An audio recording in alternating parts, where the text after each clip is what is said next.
Good morning, you're watching Raj Sabha. This is Breakfast News. Here are the top headlines. India and UAE acknowledge common threat posed by terrorism. In a joint statement declared its responsibility of all states to control activities of so-called non-state actors. 10 soldiers killed in avalanche in Gurez sector in line of control. Rescue operations underway. High danger avalanche warning issued for Jammu and Kashmir and Himachal Pradesh.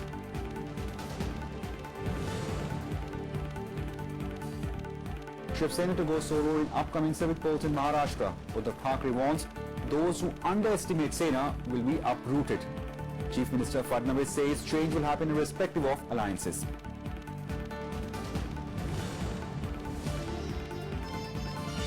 Mexican president cancels planned trip to United States. Decision after President Trump tweeted that he should cancel his visit if Mexico is unwilling to pay for the border wall.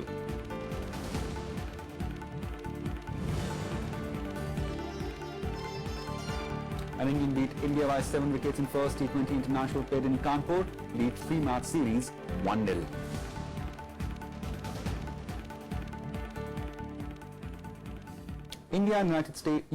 India and UAE have issued a joint statement following comprehensive talks between Prime Minister Narendra Modi and Abu Dhabi Crown Prince Sheikh Mohammed bin Zayed Al Nahyan.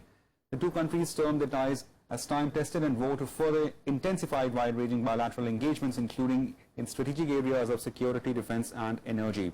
The two sides acknowledged that common threat posed by terrorism to peace and security. They declared that there could be no justification for terrorism anywhere and condemned efforts, including by states to religion, to justify and sustain sponsor terrorism against other countries. The two leaders further pointed out the responsibility of all states to control the so-called activities of non-state actors. The two sides agreed to coordinate efforts to counter radicalization and misuse of religion by groups and countries for inciting hatred and perpetuating acts of terrorism. The two sides have also decided to come up with an action plan by June to increase bilateral trade by 60% over the next 5 years.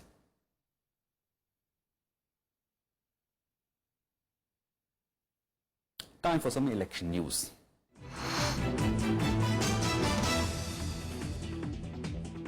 The Qawmi Ekta Dal, led by gangster and politician Mukhtar Ansari, has merged with Bahujan Samaj Party in the upcoming UP election polls. The merger was announced by the party president Afzal Ansari, Mukhtar Ansari's brother, in presence of BSP chief Mayawati in Lucknow on Thursday.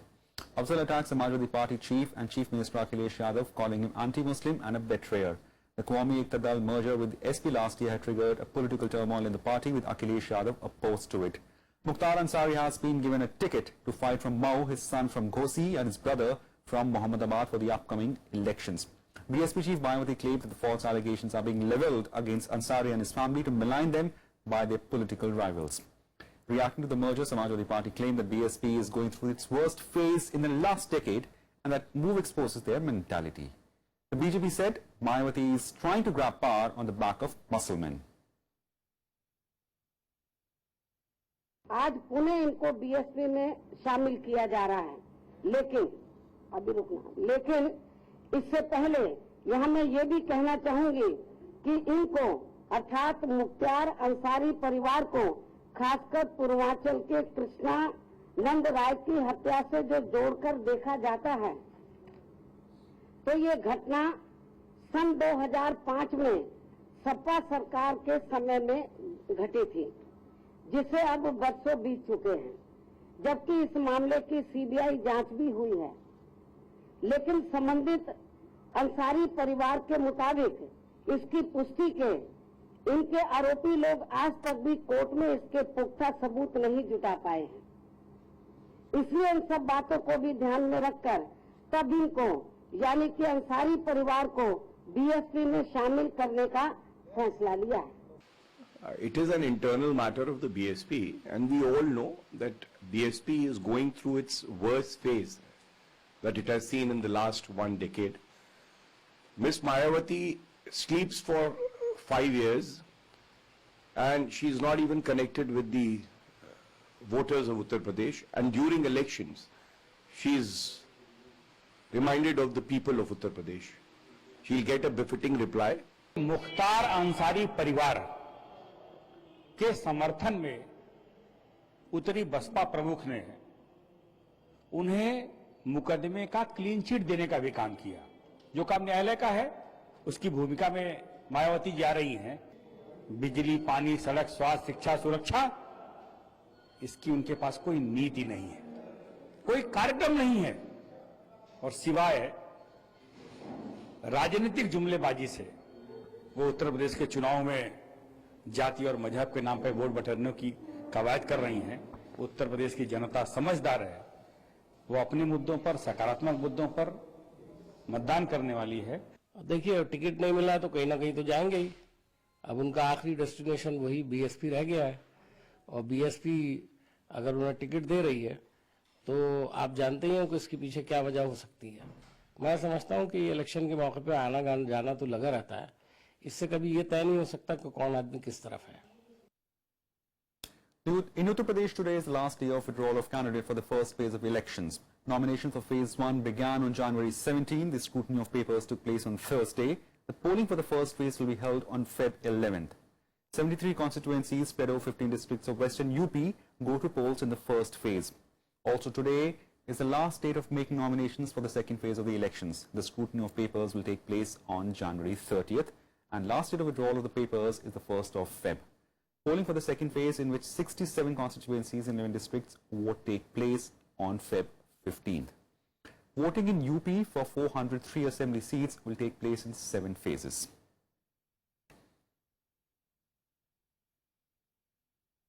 It's the last date of making nominations for Uttarakhand Assembly polls. The nomination for the polls of 70 seats assembly will begin on January 20th.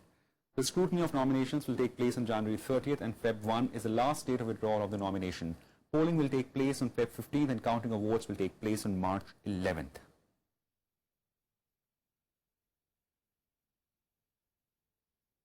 Starting today, Prime Minister Narendra Modi will lead the BJP Akali campaign in Punjab. He will address a public rally in Jalandhar today and in Ludhiana on Sunday.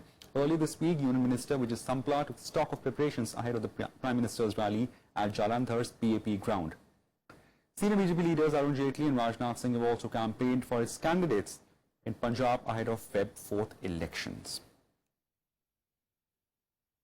And now, with only a week left for crucial Punjab polls, Congress Vice President Rahul Gandhi will begin his 3-day visit to poll-bound states, where he is scheduled to address 3 rallies along with several public meetings.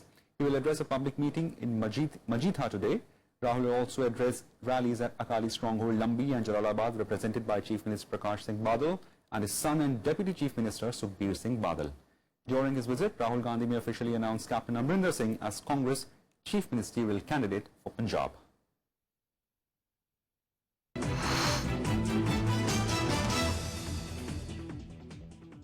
Shiv Sena Chief Uddhav Thackeray on Thursday announced that his party would go solo in the upcoming civic polls, including the BMC in Maharashtra. Thackeray remained non-committal whether it would continue as a junior partner alliance in NDA government. In a combative speech aimed at galvanizing his party cadres, Thackeray raked up controversy over replacement of Mahatma Gandhi's photo with Prime Minister Narendra Modi's on calendars of Khadi Gramodyog. He also blamed the BJP for insulting Sena and said his party will not go for an alliance in the upcoming civic elections and will unfurl saffron flag in Maharashtra all alone. Reacting to the development, Chief Minister J&K and Fadnavis said, change will happen in the state irrespective of whosoever comes along with the BJP. In the 2012 BMC polls, Sena contested 158 seats and 175, whereas the BJP won on 32 out of 69 they had contested. Elections to 10 municipal corporations, including Mumbai, Pune, Nasik, Nagpur, would be held on Feb 21st. Elections to 25 Zilla Parishad will be held in 2 phases, on Feb 16th and Feb 21st. हम महाराष्ट्र जैसे बड़े state को politically, economically अस्थिर नहीं बनाना चाहते, तो हमको उनके साथ कुछ दिन तक तो रुकना पड़ेगा in the interest of state. ये बात सही है। महाराष्ट्र में 10 महानगर पालिकाएं हैं, जिला परिषद है 26, तो वहां गठबंधन नहीं होगा। तो ये जो फैसला है सिर्फ मुंबई के लिए नहीं लिया है, पूरे राज्य के लिए लिया है। हम राज्य में अपने दम पर, अपने ताकत पर अकेले चुनाव लड़ेंगे। भारतीय जनता पार्टी मुंबई महापालिका में पारदर्शिता लाएगी, खड्डे मुक्त भ्रष्टाचार मुक्त मुंबई महापालिका देवेंद्र फडणवीस के नेतृत्व में बनाएगी। आप आओगे, आपके साथ, अन्यथा आपके बगैर मुंबई में पारदर्शिता लाएंगे। जिस तरह से भारतीय जनता पार्टी शिवसेना को समाप्त करना चाहती है, नगर पालिका महानगर पालिका के चुनाव के बाद निश्चित रूप से महाराष्ट्र की राजनीति पे उसका परिणाम होगा। Time for a short break. More on the other side.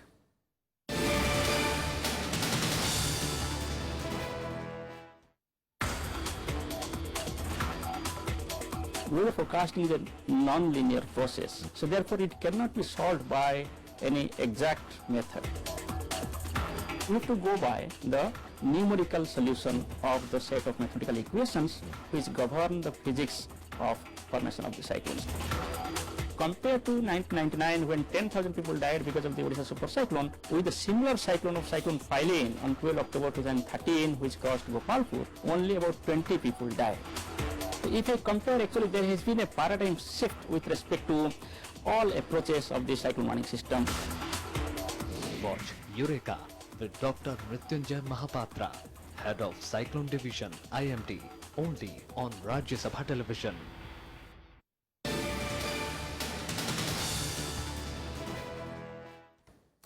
Welcome back. Meghalaya Governor V. Shanmugathan has resigned on Thursday from his post after allegations of inappropriate behavior and hurting decorum and prestige of Raj Bhavan. This sudden development comes on the back of a scathing letter written by around 100 employees of Raj Bhavan to Prime Minister Narendra Modi, in which they accused the Governor of compromising the dignity of his post and asked Prime Minister to immediately remove him. The employees had alleged that Shanmugathan had seriously compromised the dignity of Raj Bhavan and made it a young ladies' club. The Raj Bhavan employees also alleged that Governor had selected only women in various posts and that he had even shunted his male official private secretary to his secretariat. However, Shanmugathan has denied all the accusations. Let's take a look at some more important headlines nationwide.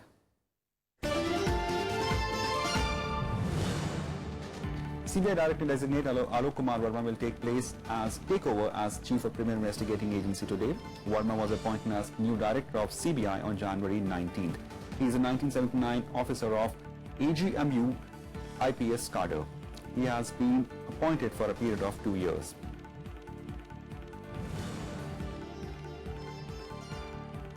Patidar Kota Stir leader Hardik Patel is all set to renew the agitation for reservation from Patan today. Hardik's re-entry into state has re-emboldened the Patidar Anamat Andolan Samiti, that is his organization, who are now chalking out plans to renew the agitation.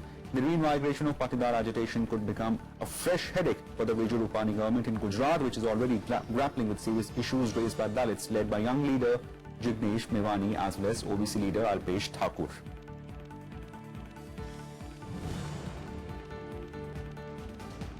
Pakistan Maritime Security Agency on Thursday captured 36 Indian fishermen and seized 6 boats off Gujarat coast in the Arabian Sea. According to Porbandar-based National Fisher Workers Forum, these fishermen were apprehended by PMSA near International Maritime Boundary Line. In December last year, at least 65 fishermen on 13 boats were captured by the Pak agency.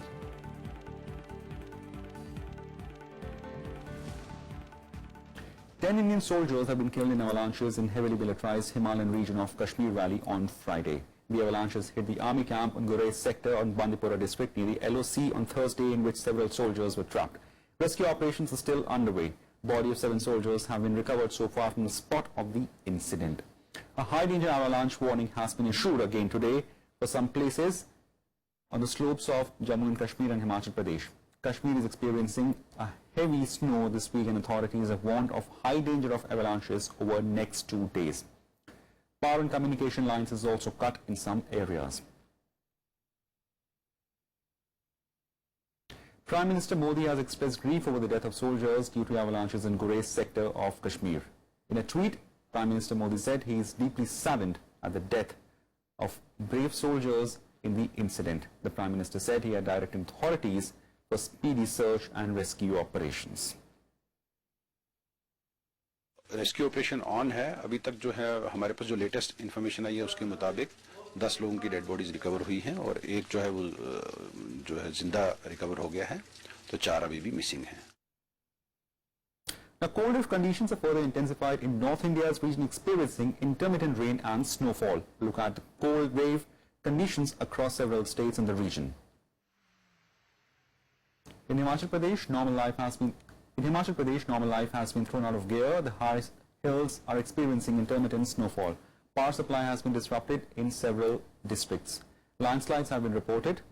Uprooting of trees and obstructing vehicular traffic have also been reported. The Met Department has predicted some more snowfall during the next 24 hours.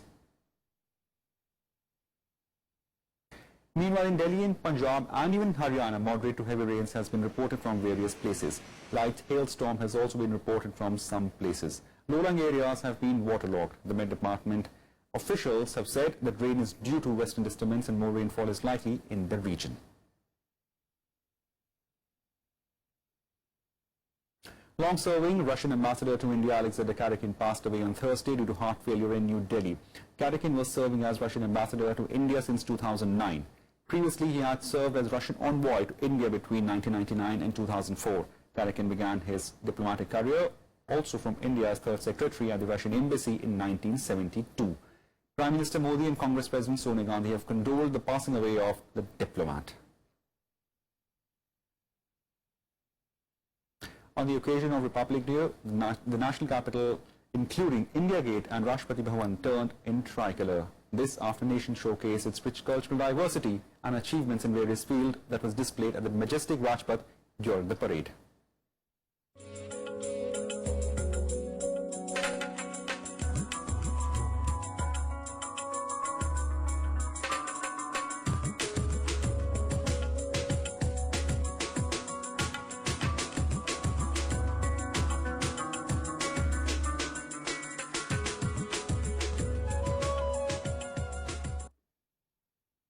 Time for a small break. Don't go away.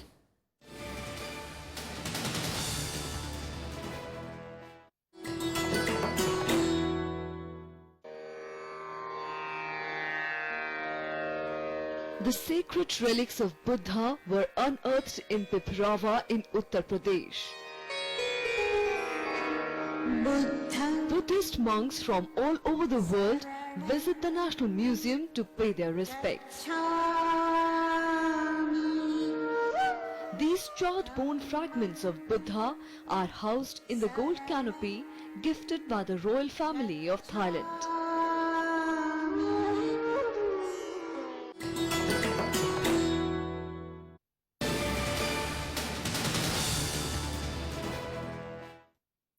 British Prime Minister Theresa May will hold talks with US President Donald Trump at the White House today. With this, she will become the first foreign leader to meet US President since his inauguration. May said her talks with Trump in the Oval Office will focus on the fight against IS, the future of NATO, and Britain's desire for a quick trade deal.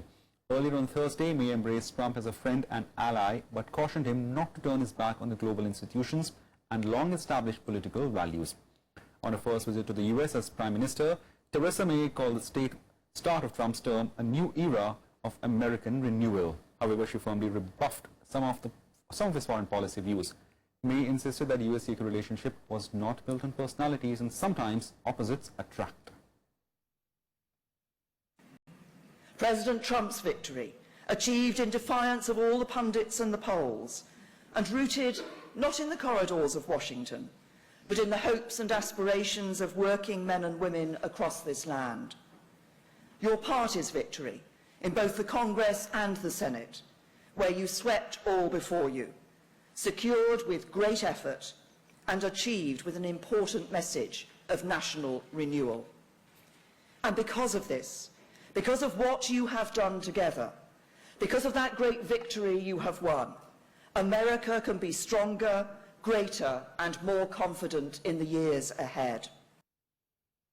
While May was keen to become the first foreign leader to meet US President Donald Trump, Mexico's President Enrique Pena Nieto cancelled a scheduled visit to Washington next week to meet Donald Trump. This after the US President signed an executive order to move forward on the construction of border wall and repeated his claim that Mexico would be forced to pay for it. Earlier, the United States President had tweeted Mexico should cancel the meeting if it was not prepared to pay for his proposed border wall.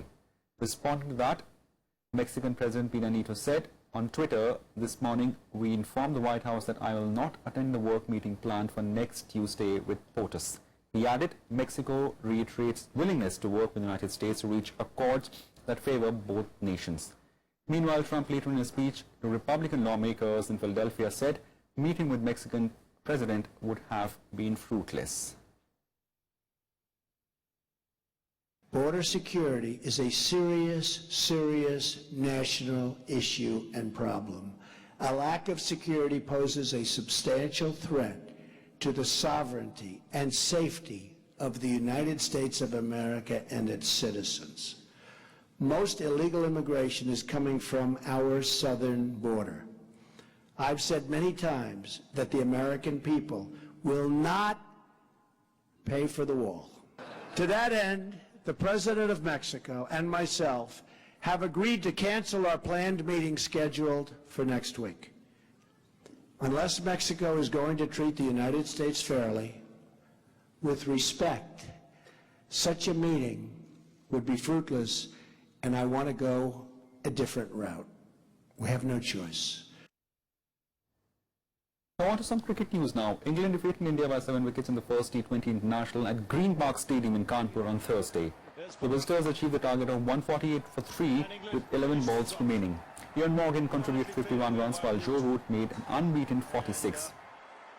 Devendra Chahal picked up 2 wickets for India while debutant Parvez Rasool picked 1.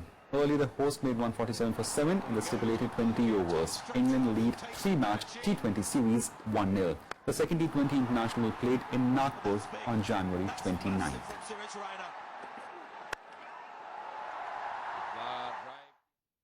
Well, if you don't get enough runs on the board, I think both look difficult. Today was a case where I think we were about 30-35 runs short. 150 was a below par score, to be honest, on that sort of wicket. If we bowled better, we could have made a good fight of the total we had on the board, but I think about 170, 175 would have been a more competitive total. I wouldn't say a match-winning one still because the ball was coming on nicely. Yeah, I think so. I think it was pretty complete performance, certainly as complete a performance as we produced on this trip. To win the toss and bowl, there's always a bit extra pressure on the bowlers to produce exactly what's needed on that particular wicket, especially bowling at a guy like Virat first up, and I thought we handled that really well. Sisters Venus and Serena Williams set up an All-American final in the Australian Open after they came through their semi-final matches. It will be the 9th meeting in Grand Slam finals. In men's singles, Roger Federer overcame a tough challenge from compatriot and world number 4, Stan Wawrinka, to reach his 5th Australian Open final. It will be an all-Williams sisters final at a Grand Slam for the 9th time. Both Serena and Williams came through to set up a summit clash for the women's singles title. In the first semi-final, 13th seed Venus came from a set down against fellow American Coco Vanderwerf to reach her first major final since 2009. Vanderwerf had seen off world number 1 Angelique Kerber and French Open champion Garbine Muguruza to reach the last 4. But she could not maintain that level in the semi-final despite winning the first set in a tie-break. The vastly experienced Venus then upped her tempo in the next 2 sets to see off her compatriot 6-7, 6-2, 6-3.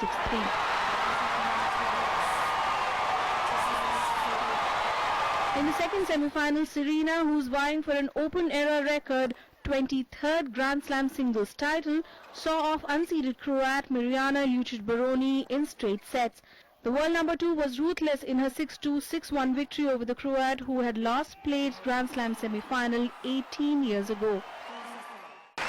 She's basically my world and my life, so she means everything to me, and I was so happy for her, obviously, and I just couldn't be happier for the results, and for us both to be in the final is the biggest dream come true for us. In the men's singles, 17 times Grand Slam champion Roger Federer beat compatriot Stan Wawrinka to reach his first final since the US Open in 2015. In a grueling contest, Federer took the first 2 sets comfortably, breaking Wawrinka once in each set. After going neck and neck in the first few games, Federer finally broke in the fifth to take the advantage and close the match 7-5, 6-3, 1-6, 4-6, 6-3. He will next face either old nemesis Rafael Nadal or first-time finalist Bulgaria's Grigor Dimitrov for a place in Sunday's final. In the mixed doubles, Leander Paes and his Swiss teammate Martina Hingis bowed out in the quarterfinals. The Indo-Swiss pair lost to the Aussie team of Sam Groth and Samantha Stosur 6-3, 6-2. The Australian pair will now be up against Indo-Croat duo of Sania Mirza and Ivan Dodic in the last four. Bureau Report, Rajya Sabha TV. That's it for now. Keep watching Rajya Sabha TV.